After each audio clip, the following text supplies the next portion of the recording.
Shout out po sa inyong lahat yan. Kamusta po ang bawat isa at maraming salamat po sa lahat ng ating mga fans. At meron tayong papanoorin na gabi, di ba? Talagang marami yung gusto magpa-picture kay Diwata. Yun nga lang ay pag nagpa-picture sa kanya ay parang baliwala lang sa kanya. Kaya panoorin natin guys yung video na to guys. Talagang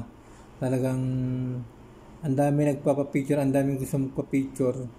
Pero para kay Diwata, di ba?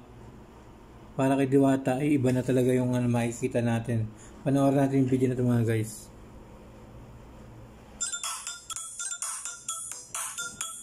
Ay mga guys, oh.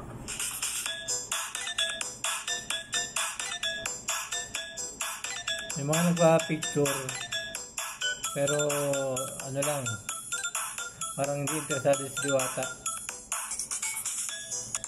May mga nagpa-picture pero hindi interesado si Diwata, di ba?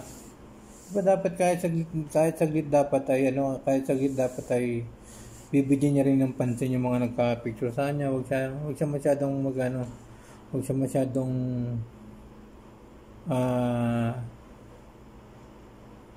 isnabero, di ba? Parang yung nagpa-picture sa kanya.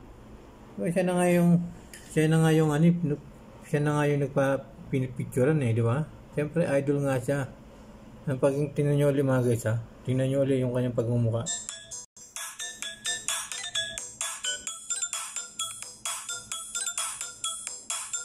Di ba? Kung ano ginagawa, may pa-picture kung ano ginagawa, cellphone. Hindi nakatingin sa camera. Diba? Grabe naman yung mga tao na to. Kahit hindi na pinapansin niya yung Diwata, ganun pa rin, picture pa rin, no?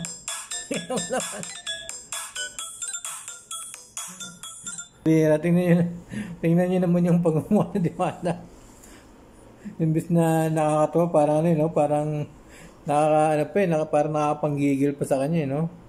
Napaka-feeling feeling dapat Diwata ay dapat hindi ka ganyan sa mga fans mo. Kapag may nagpa-picture sa'yo, ngiti man lang, ngiti, di ba? Ngiti lang kasi, hi lang, ngiti, smile. Pag nagpipicture, smile, ay okay na po yan sa mga di ba? Okay na po yan sa kanila.